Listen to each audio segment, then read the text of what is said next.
Hello, good morning વિદ્યાર્થીઓ.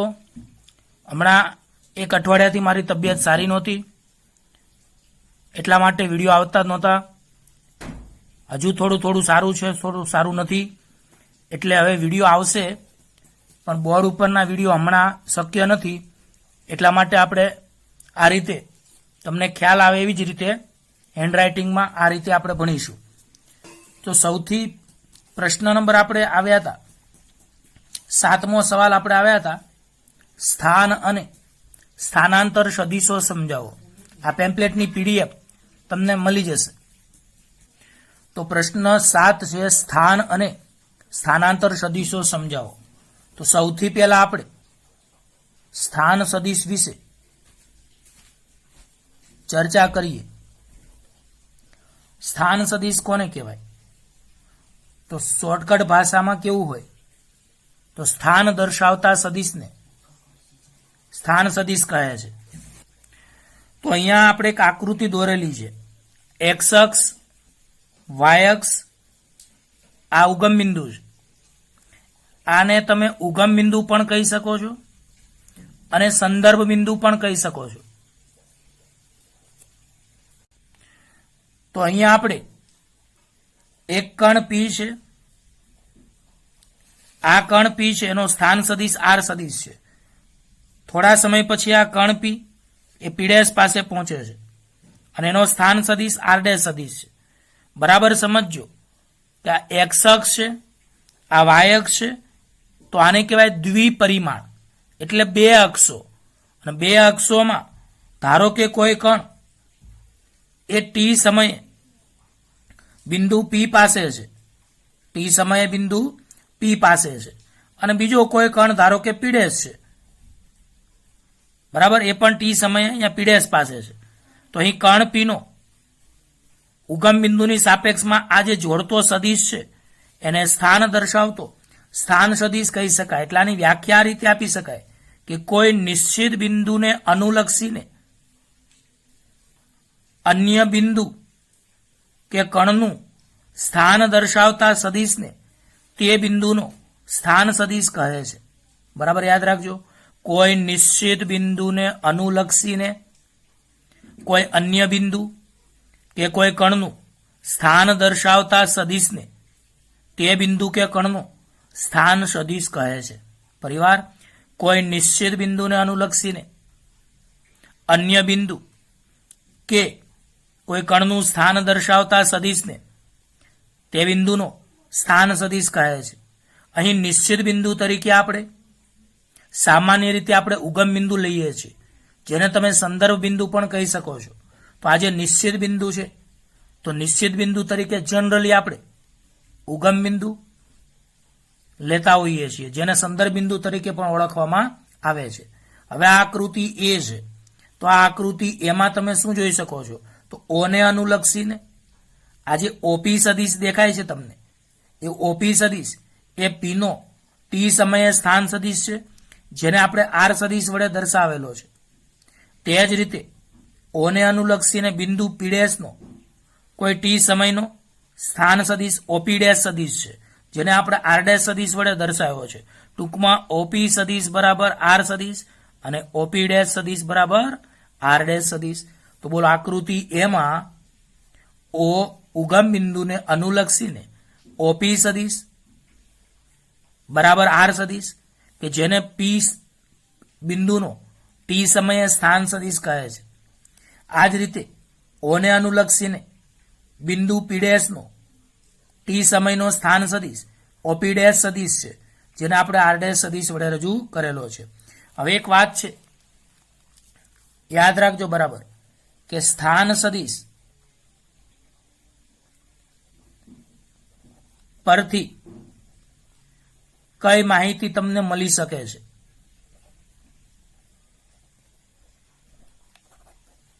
સ્થાન સદિશ પરથી કઈ માહિતી તમને મળે છે?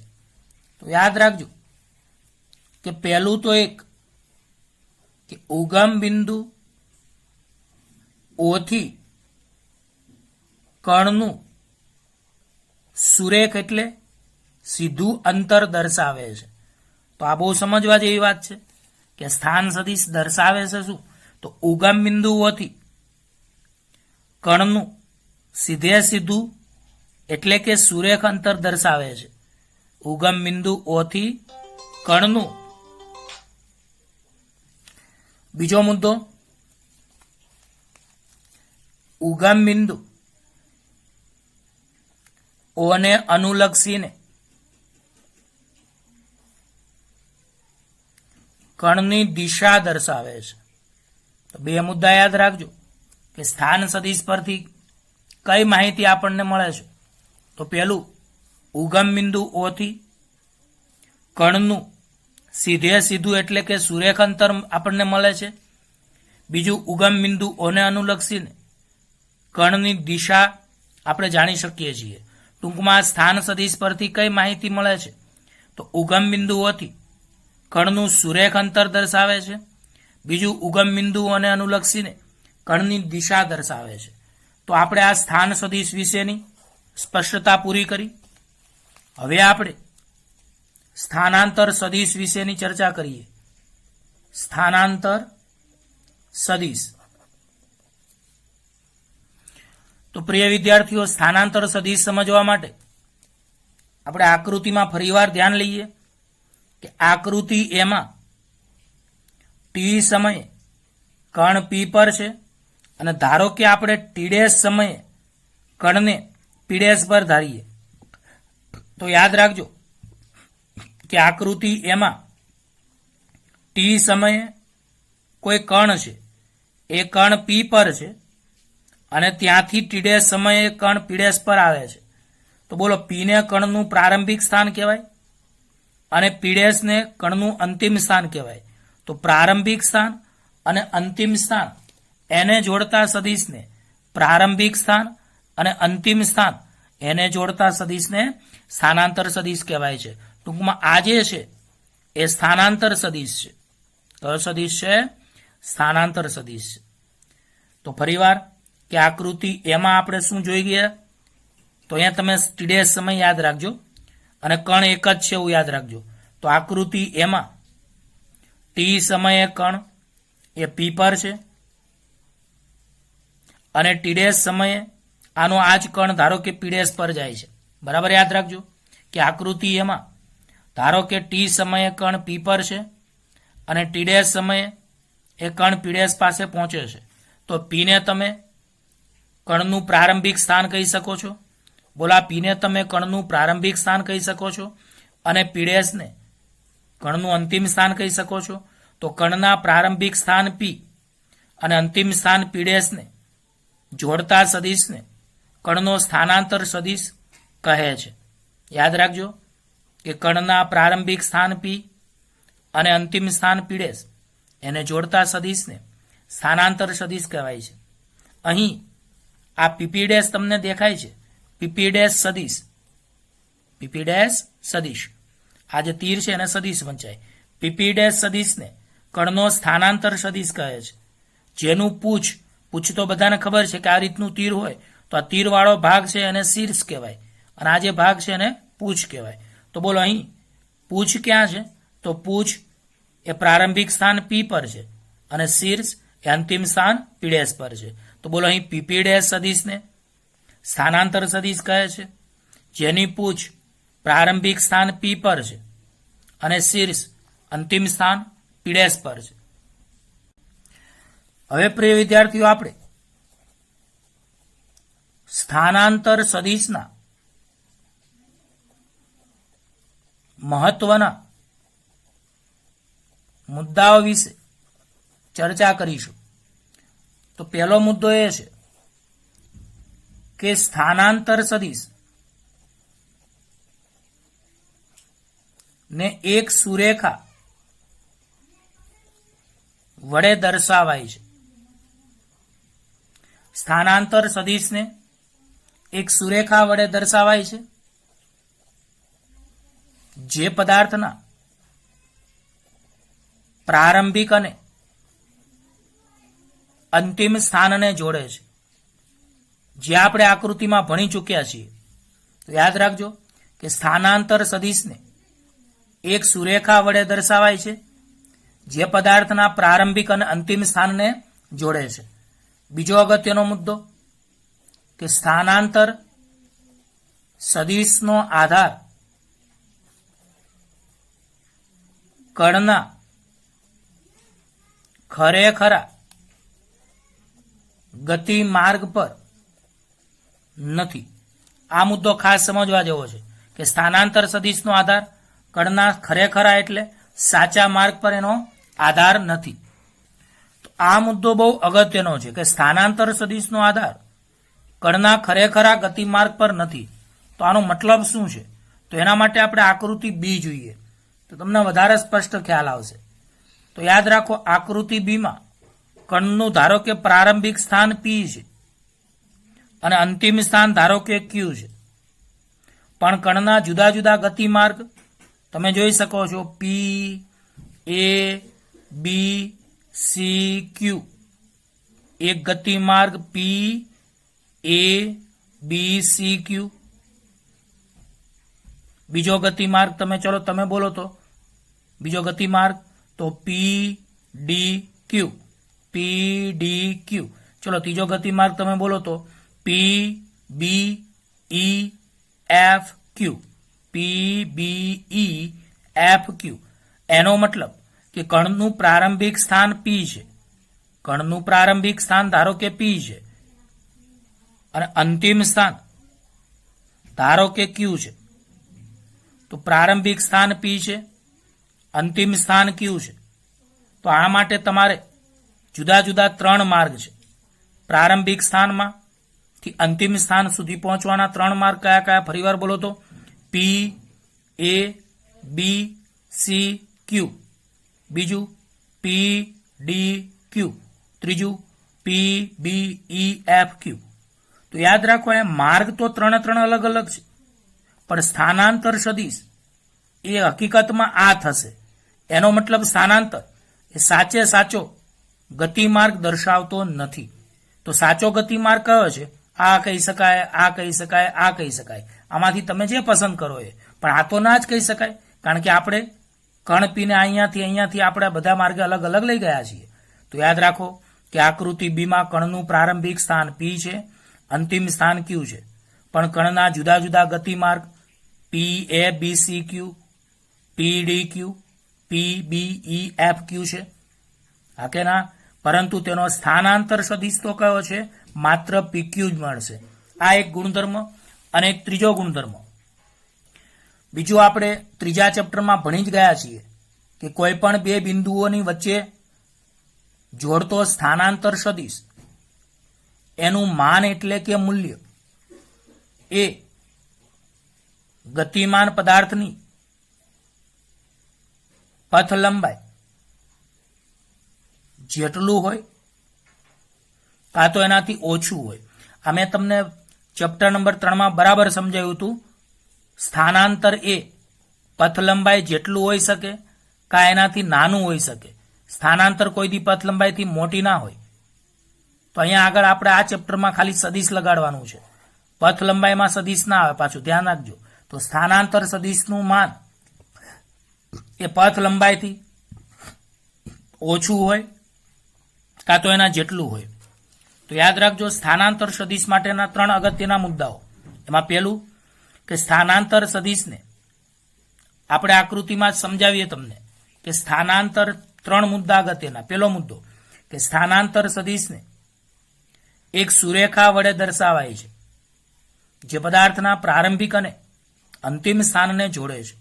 સ્થાનાંતર સદિશને એક સુરેખા વડે દર્શાવાય છે જે પદાર્થના પ્રારંભિક અને અંતિમ સ્થાનને જોડે છે. બીજું કે સ્થાનાંતર સદિશ નો આધાર કણના ખરેખરા માર્ગ પર નથી. સ્થાનાંતર સદિશનો આધાર કણના ખરેખરા ગતિ માર્ગ પર નથી. દાખલા તરીકે આકૃતિ બીમાં દર્શાવ્યા પ્રમાણે કણનું પ્રારંભિક સ્થાન પી છે અને અંતિમ સ્થાન ક્યુ છે. તો કણના જુદા જુદા ગતિ માર્ગ આપણે પી, એ, બી, સી, ક્યુ, પી, ડી, ક્યુ, પી, બી, ઈ, એફ, ક્યુ લીધા, પરંતુ અહીં સ્થાનાંતર સદિશ તો પીક્યુ જ થાય. એનો મતલબ આ સાચું નથી.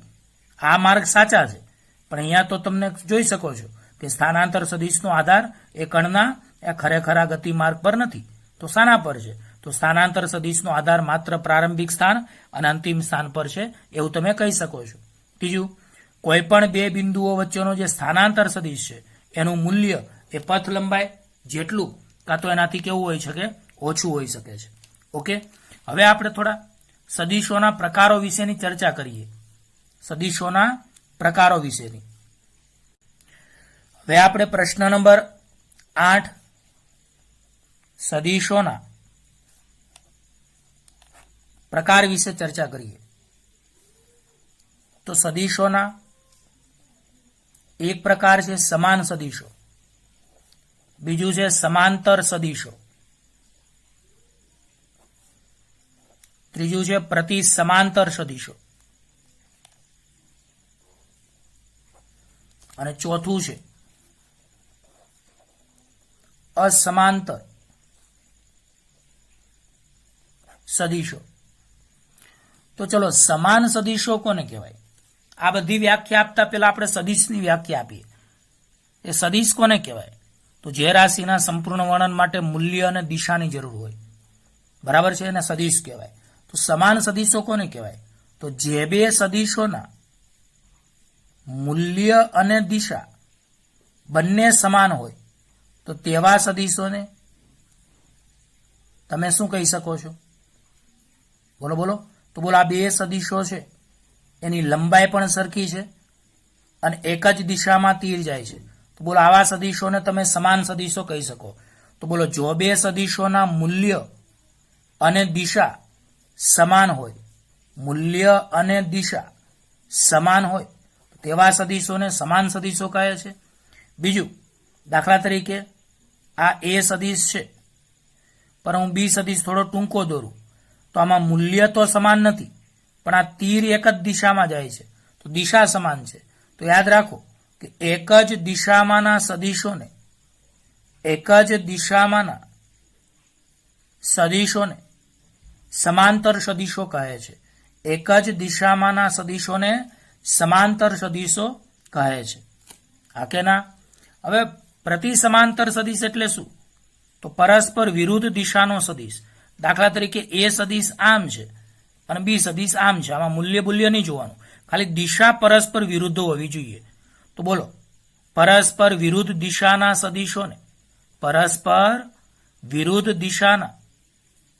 સદિશોને પ્રતિ સમાંતર સદિશો કહે છે. પરસ્પર વિરુદ્ધ દિશાના સદિશોને પ્રતિ સમાંતર સદિશો કહે છે. અને અસમાંતર સદિશો કોને કહેવાય? તો અસમાંતર સદિશો, તો જે સદિશો સમાંતર કે પ્રતિ સમાંતર ન હોય તેવા સદિશોને અસમાંતર સદિશો કહે છે. દાખલા તરીકે કોઈ એક સદિશ એ સદિશ આમ છે અને કોઈ સદિશ આમ છે તો આનો મતલબ આ સમાંતરય નથી, એક દિશાનાય નથી, વિરુદ્ધ દિશાનાય નથી. તો જે સમાંતરય ના હોય અને પ્રતિ સમાંતર પણ ન હોય તેવા સદિશોને અસમાંતર સદિશો કહે છે. તો આ સદિશોના પ્રકાર વિશે આપણે ચર્ચા કરી. ફરીવાર, જો બે સદિશોના મૂલ્યો અને દિશા સમાન હોય તો તેવા સદિશોને સમાન સદિશો કહે છે. બીજું, એક જ દિશાના સદિશોને સમાંતર સદિશો કહે છે. પરસ્પર વિરુદ્ધ દિશાના સદિશો એટલે એકની દિશા આમ છે એકની આમ છે તો પરસ્પર વિરુદ્ધ દિશાના સદિશોને પ્રતિ સમાંતર સદિશો કહે છે. અને જે સદિશો સમાંતર કે પ્રતિ સમાંતર ન હોય તેવા સદિશોને અસમાંતર સદિશો કહે છે. સમાંતર કે પ્રતિ સમાંતર ન હોય તેવા સદિશોને અસમાંતર સદિશો કહે છે. હવે એક લાસ્ટ સવાલ આજના લેક્ચરનો, પ્રશ્ન નંબર 9. વાસ્તવિક સંખ્યા વડે સદિશોના ગુણાકારનો અર્થ યોગ્ય ઉદાહરણ આપી સમજાવો. યાદ રાખજો, વાસ્તવિક સંખ્યા વડે સદિશોના ગુણાકારનો અર્થ યોગ્ય ઉદાહરણ આપી સમજાવો. તો યાદ રાખો કે કોઈ સદિશ એ સદિશ છે તેને કોઈ ધન સંખ્યા લેમડા વડે ગુણીએ તો મળતા સદિશનું મૂલ્ય એ કેટલા ગણું થાય છે? તો લેમડા ગણું થાય છે તેવું તમે કહી શકો છો. પરંતુ તેની દિશા એની દિશામાં જ રહે છે, દિશા બદલાતી નથી. ફરીવાર બોલું છું, ધ્યાન આપજો. કોઈ સદિશ એ સદિશને ધન સંખ્યા લેમડા એ કોઈ ધારો કે ધન સંખ્યા છે કે જેને તમે ધન સંખ્યા અથવા લેમડા ગ્રેટર દેન 0 કહી શકો છો. તો કોઈ સદિશ એ સદિશને ધન સંખ્યા લેમડા વડે ગુણતા મળતા સદિશનું મૂલ્ય લેમડા ગણું થાય છે, પરંતુ તેની દિશા સદિશ એની દિશામાં જ રહે છે. આ ઉદાહરણ સમજવા માટે આપણે અહીંયા આકૃતિ એક દોરીએ કે ધારો કે કોઈ એક એ સદિશ છે જે આ રીતની દિશામાં છે. હવે આને હું કોઈ ધન સંખ્યા 2 વડે ગુણું તો 2 વડે ગુણું તો આની લંબાઈ બમણી થઈ જાય, એટલે આ સદિશને આપણે 2a સદિશ કહી શકીએ. તો યાદ રાખો કે કોઈ સદિશ એ સદિશ છે એને મેં કોઈ ધન સંખ્યા ધારો કે આ લેમડા છે એનું મૂલ્ય 2 છે, ખબર પડે છે? આ સદિશ એ સદિશ છે અને ધારો કે આ લેમડાનું મૂલ્ય 2 છે, તો સદિશ એને 2 વડે ગુણવામાં આવે તો આ જે આકૃતિ એ છે એમાં દર્શાવ્યા મુજબ આપણને પરિણામી સદિશ એ 2a સદિશ મળે છે, જેની દિશા તો એ સદિશની દિશામાં જ છે. પણ આનું જે મૂલ્ય છે એટલે કે આ લોકો માનને મૂલ્ય કહે છે, આપણે જે મૂલ્ય કહીએ છીએ ને એને આ લોકો માન કહે છે. તો આ જે માન છે એ સદિશ કરતા બમણું થઈ જાય છે. બરાબર યાદ રાખજો કે એ સદિશને ધારો કે કોઈ ધન સંખ્યા લેમડા બરાબર 2 છે, તો સદિશ એ સદિશને 2 વડે ગુણવામાં આવે તો આકૃતિ એમાં દર્શાવ્યા મુજબ આપણને પરિણામી સદિશ 2a સદિશ મળે છે. અને આ 2a સદિશની દિશા એ સદિશની દિશામાં જ રહે છે. અને આનું જે માન છે તે એ સદિશના માન કરતા બમણું હશે. તો બોલો, અહીં પરિણામી સદિશ 2a સદિશ છે જેની દિશા એ સદિશની દિશામાં જ હશે અને આનું માન છે એ સદિશ કરતા બમણું હશે. હવે આપણે સદિશ એને ઋણ સંખ્યા વડે ગુણીએ તો સદિશ એને કોઈ ઋણ સંખ્યા લેમડા વડે ગુણીએ તો દિશા બદલાશે. ધારો કે આ સદિશ એ સદિશ, તો એને આપણે ધારો કે સદિશ એ સદિશ એને હું કોઈ ઋણ સંખ્યા લેમડા વડે ગુણીશ તો માઇનસ લેમડા વડે હું ગુણીશ તો એની દિશા સદિશ એથી કેવી થઈ જશે? વિરુદ્ધ. આ કે ના? અને એનું માન છે એ માઇનસ લેમડા ગણું થઈ જશે, એવું તમે કહી શકો છો. આ કે ના?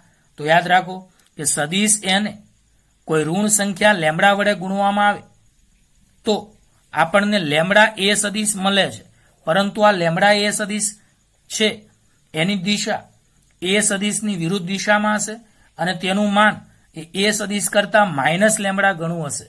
આ બરાબર સમજો ફરીવાર કે સદિશ એને કોઈ ઋણ સંખ્યા લેમડા વડે ગુણવામાં આવે તો તેનું આપણને લેમડા એ સદિશ મળે છે. એમાં તમે આગળ માઇનસ કરી નાખજો વિદ્યાર્થી મિત્રો, આ માઇનસ લેમડા એ કરી નાખજો. આ માઇનસ લેમડા એ સદિશ છે એની દિશા એ સદિશની વિરુદ્ધ દિશામાં હશે અને એ સદિશના મૂલ્ય કરતા માઇનસ લેમડા ગણું હશે. આનું પણ આપણે ઉદાહરણ આપીએ તો બરાબર ઉદાહરણ ધ્યાન દેજો તો તમને બરાબર સ્પષ્ટ ખ્યાલ આવી જશે. તો યાદ રાખજો કે આનું પણ આપણે ઉદાહરણ આપીએ. દાખલા તરીકે કોઈ એ સદિશ છે અને એને હું -1 વડે ગુણું છું તો -1 વડે ગુણતા મૂલ્ય તો એટલું જ થશે પણ દિશા બદલાશે, એટલે આપણે સદિશ વિરોધી થઈ જશે. તો સદિશ એને હું -1 વડે ગુણીશ તો મૂલ્ય તો એકનું એક જ છે પરંતુ દિશા વિરુદ્ધ થઈ જશે. તો આ જે -1 એ સદિશ છે એનું મૂલ્ય એ સદિશ કરતા -1 ગણું છે, એટલે દિશા બદલાય છે. આ જ રીતે ધારો કે આ એ સદિશ છે એને હું -1.5 વડે ગુણું છું તો -1.5 વડે તમે ગુણશો તો શું થશે?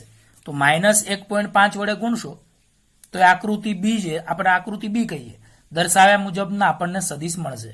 તો એ સદિશને -1 એ સદિશ વડે ગુણો, -1 વડે ગુણો તો શું થાય? તો એ સદિશને -1 વડે ગુણો તો મૂલ્ય કેટલું થયું? એટલું ને એટલું જ થયું, પણ દિશા વિરુદ્ધ થઈ ગઈ. એનો મતલબ એ સદિશને -1 વડે ગુણતા -1 એ સદિશ આપણને મળ્યો. આ -1 એ સદિશ કરતા -1 ગણો છે.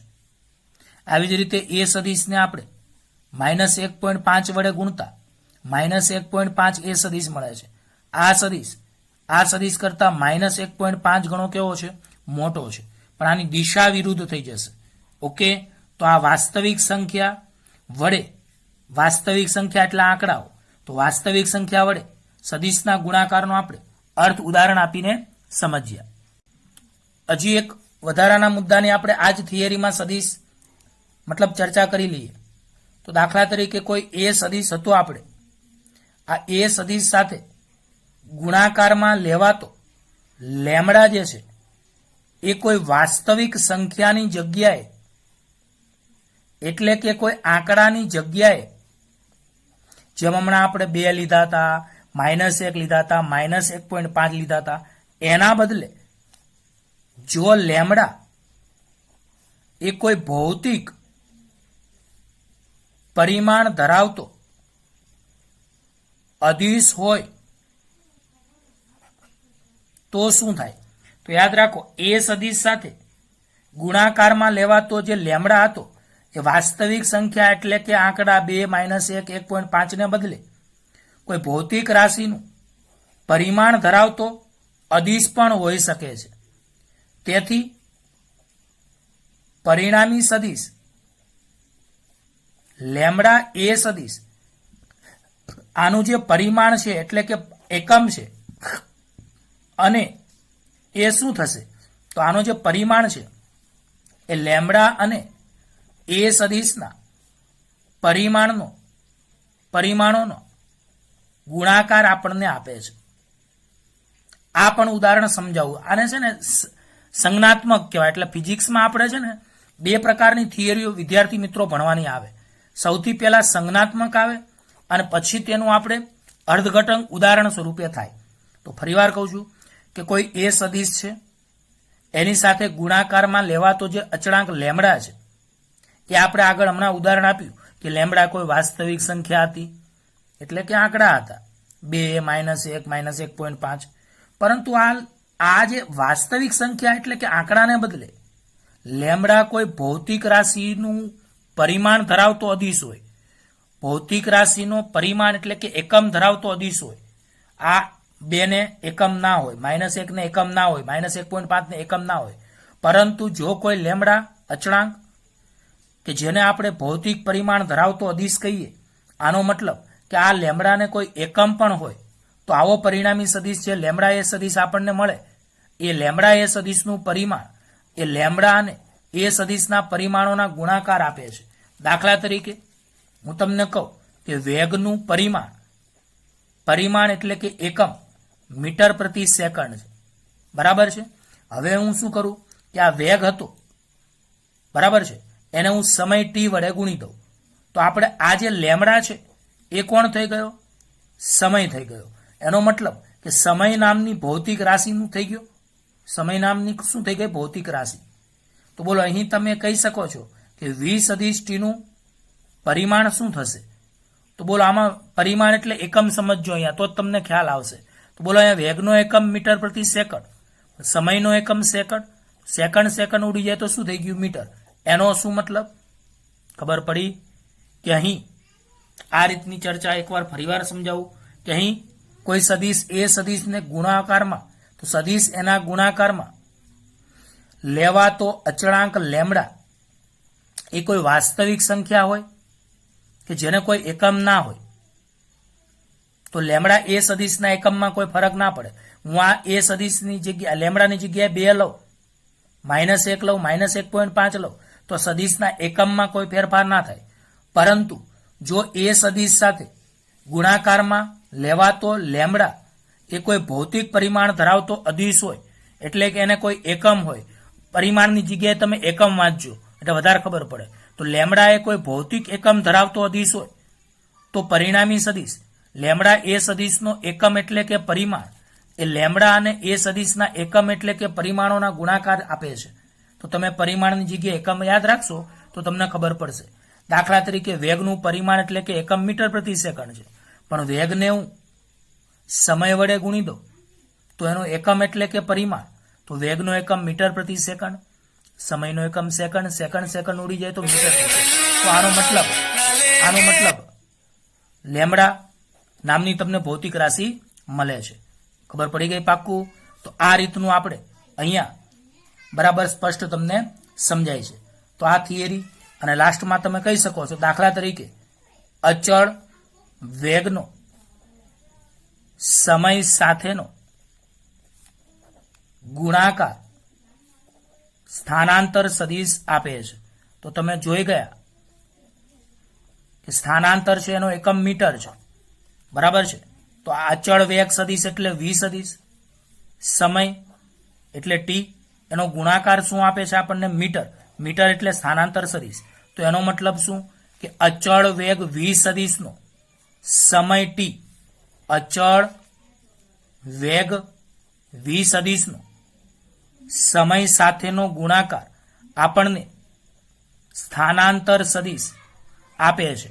કારણ કે વેગનો એકમ મીટર પ્રતિ સેકન્ડ હતો, સમયનો એકમ સેકન્ડ છે, સેકન્ડ ઉડી જાય તો આ સ્થાનાંતર સદિશનો એકમ શું થઈ જશે? મીટર. તો પ્રિય વિદ્યાર્થીઓ, આજે આપણે 3 થિયરીઓ એનું આપણે અધ્યયન કર્યું, 7, 8 અને 9. આ 3 થિયરીઓ પાક્કી તમે મોઢે કરી નાખજો. હાલ પૂરતું તમે આ વિડીયોમાંથી જોઈને હોમવર્ક કરજો. ટૂંક જ સમયમાં એટલે કે 1-2 દિવસમાં તમને આની PDF મળી જશે. ઓકે, ધન્યવાદ.